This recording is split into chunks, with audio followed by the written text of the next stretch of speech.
Boa tarde, aqui é o professor Orivaldo e hoje eu montei um vídeo que fala de vários assuntos ligados ao sistema financeiro nacional e a políticas econômicas.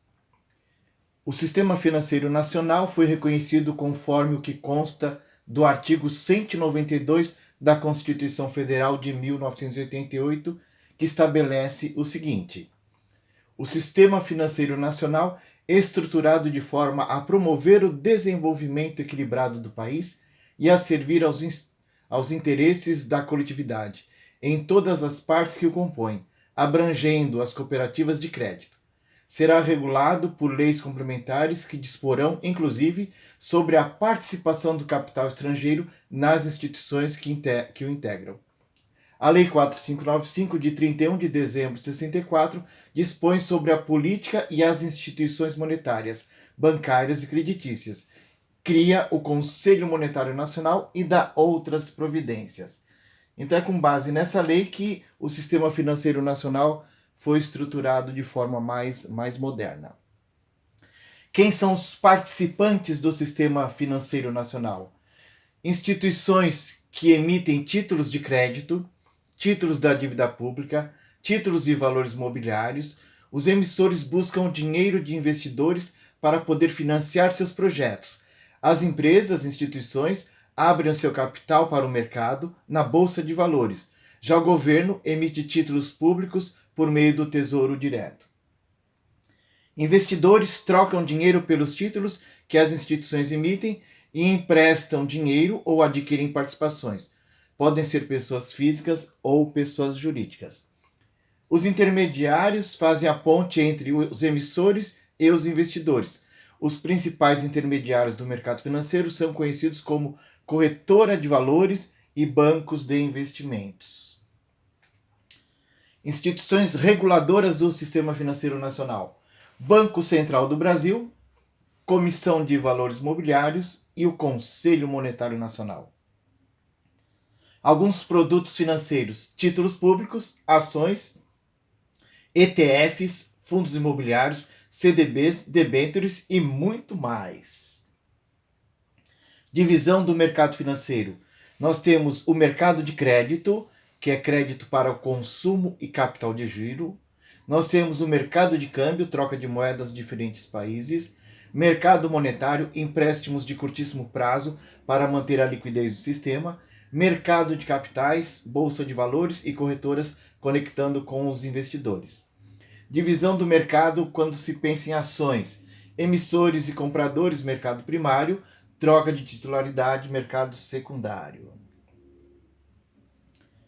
Toda a estrutura do sistema financeiro nacional é composta por um grande agrupamento de instituições financeiras que trabalham nas regulamentações e fiscalizações de todas as operações controladas pelo Conselho Monetário Nacional, que é o órgão máximo do Sistema Financeiro Nacional.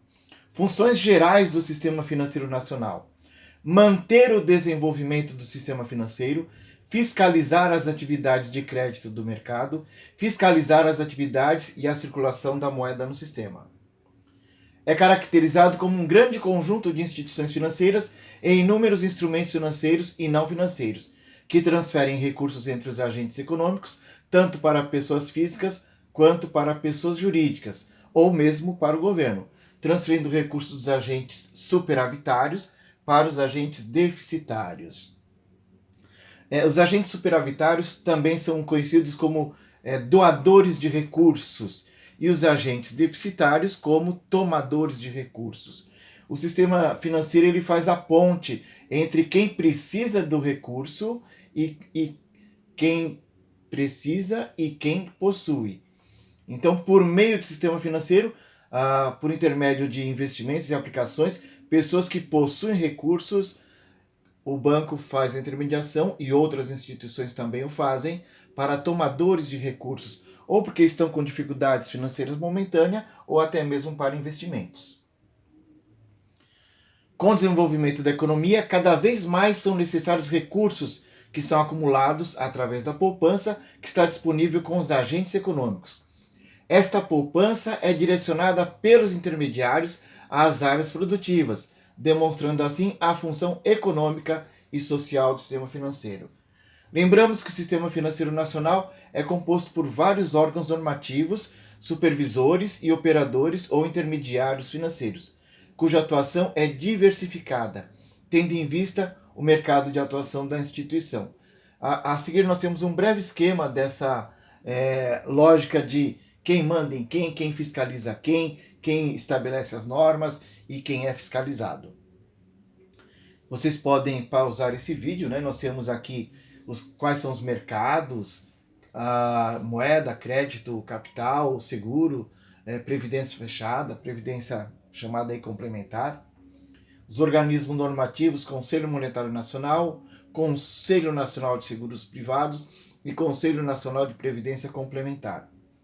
Agentes supervisores, Banco Central, para essa sequência de instituições, para esses operadores, Banco Central e CVM para essa outra sequência, a SUSEP para seguradoras, entidades abertas de previdência complementar e sociedades de capitalização.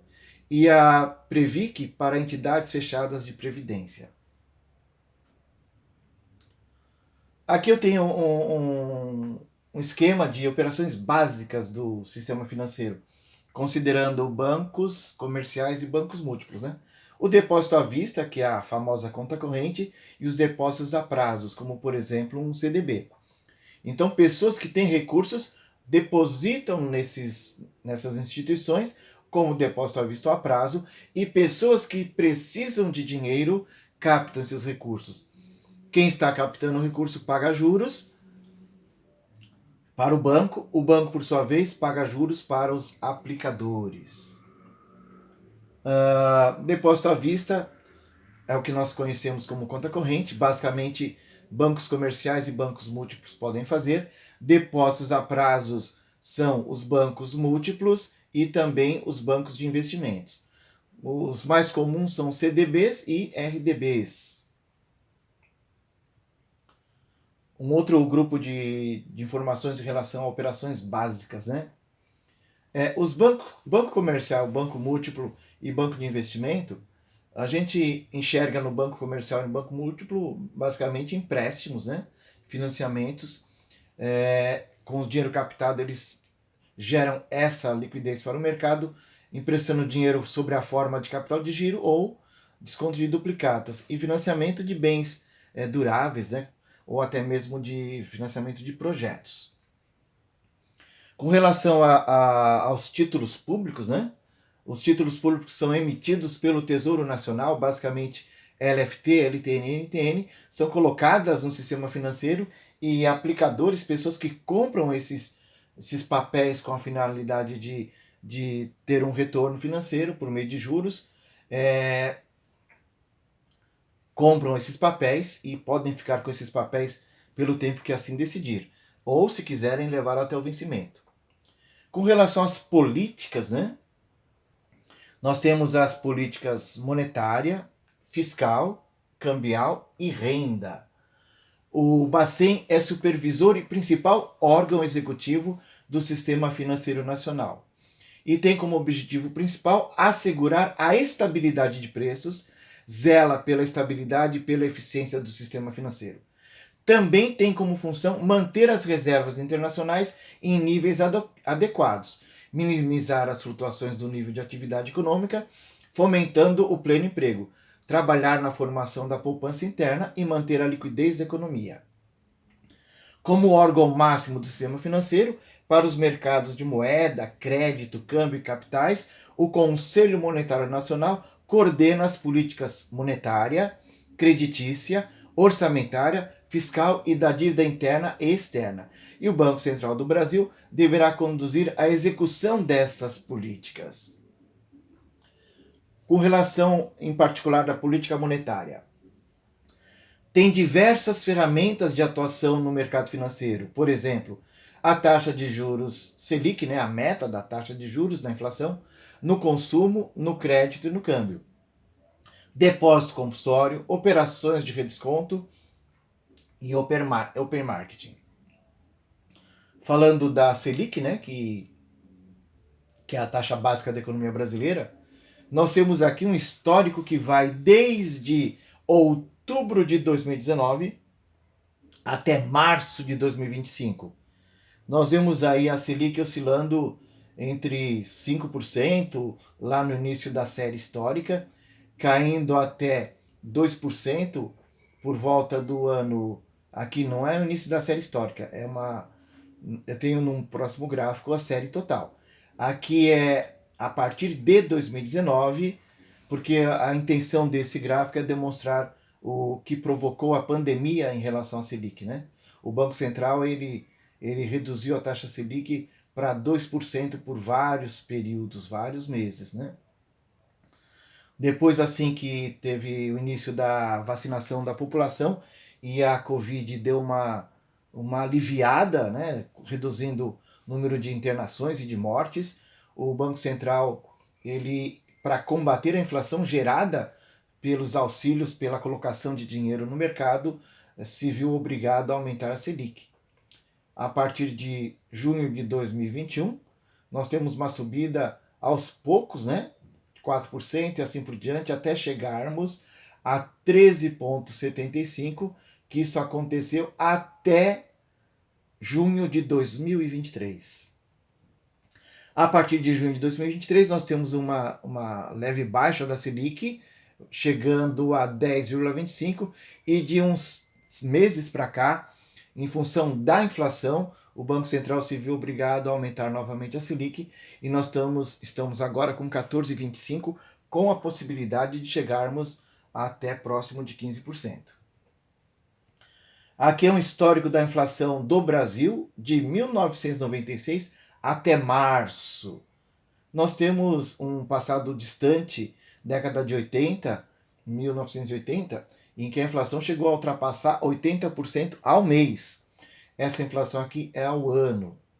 Nós temos momento de inflação por volta de 10%, por volta de 4,5%, 5%, por volta de 2%, e ela oscilando, e nós temos nos últimos meses uma inflação entre 4% a 5,5%. Essa outra planilha, né, esse outro gráfico, ele junta o comportamento da inflação, que são essas barras na cor marrom, e a Selic, essas barras em azul, né? Nós vemos alguns momentos da história em que a Selic, isso foi no governo Fernando Henrique Cardoso, em que a Selic em 1998 chegou a 37%. Depois, em 99, a Selic chegou a 45%. Nesse momento da história aconteceram grandes crises internacionais e o Banco Central, para evitar a saída de divisas do país, aumentou muito a taxa Selic para manter a venda de títulos públicos por necessidades da manutenção da estrutura da dívida. Então, a Selic ela é aumentada geralmente para ajudar a controlar a inflação. Mas como esse gráfico demonstra, em algumas ocasiões ela é aumentada para tentar evitar a fuga de recursos e também para manter a vontade, a disposição de investidores em comprar os nossos títulos, né? Então não é apenas para controle da inflação. Nós vemos aqui, na época da pandemia, a inflação foi superior à Selic, né? E depois, logo em seguida, com o alívio provocado pela vacinação, o alívio da doença, da pandemia gravíssima, lembramos que morreram 700 mil pessoas no Brasil, tá? Então a Selic, para combater a inflação, aqui a inflação passou de 6, 7, 8%, o Banco Central se viu obrigado a aumentar muito a Selic, né? Nós estamos com uma diferença muito grande entre a Selic e a taxa de juros. Ok? Então, outro instrumento aí é o depósito compulsório, que é um mecanismo para a manutenção da estabilidade financeira e auxílio no combate da inflação. Os bancos são obrigados a manter uma parcela do dinheiro dos correntistas depositados no Banco Central, limitando a criação de moedas pelas instituições, o multiplicador bancário aí, né? Tem 3 tipos de compulsório: sobre depósito à vista, sobre depósito a prazo e sobre a poupança, né? Então, no depósito à vista, por exemplo, né, de cada R$ 1.000 depositado por um correntista, R$ 1.000 210 é compulsório, 21%, 300 é destinado ao crédito rural, R$ 20 de cada mil para o microcrédito. Então o banco fica com apenas R$ 470 de cada mil para suas operações. E aí tem as suas remunerações para cada um dos valores. O valor do depósito compulsório e do depósito à vista não é remunerado pelo Banco Central. Já o depósito a prazo, 17% do depósito a prazo vai para o Banco Central, mas ele tem remuneração com base na Selic. E os bancos ficam com 83% livre do depósito a prazo para fazerem seus negócios. Ok, pessoal? Operações de redesconto são operações em que o Banco Central empresta dinheiro para bancos que, diariamente, na necessidade de caixa, bancos que não tenham conseguido tais recursos junto a instituições privadas. Então, o Banco Central, ali, de certa forma, socorre essas instituições. A política fiscal representa medidas que o governo adota no orçamento do Estado, obtendo rendas o suficiente para atender às despesas públicas. O principal objetivo da política fiscal é o bem-estar da sociedade. Dessa forma, torna-se necessário garantir o funcionamento adequado dos tributos nacionais e manter os gastos de forma controlada. 3 funções da política fiscal: estabilização macroeconômica do país, redistribuição de renda e alocação de recursos. Então, pessoal, a política fiscal tem diversas ações, né? E os principais instrumentos da política fiscal são os gastos governamentais e a tributação. E o governo pode estabelecer uma política expansionista quando os gastos são maiores do que os tributos, contracionista quando os gastos são menores que os tributos e neutra quando há um equilíbrio, né? Política cambial representa as medidas que o governo define em relação às taxas, se flutuante, se fixa ou um câmbio administrado. E também a preocupação com as reservas internacionais, né? Então o governo ele atua em relação ao câmbio. E aqui nós temos um histórico desde a implantação do Plano Real até agora, 2025, né? Um período aqui com FHC manipulando a taxa de câmbio. É impossível a taxa de câmbio descrever uma reta, e descreveu, só que para isso o governo se endividou muito, né? Nós temos depois um pico aqui, o ataque à Torre Gêmea 11 de setembro, e o medo da entrada do Lula no primeiro governo.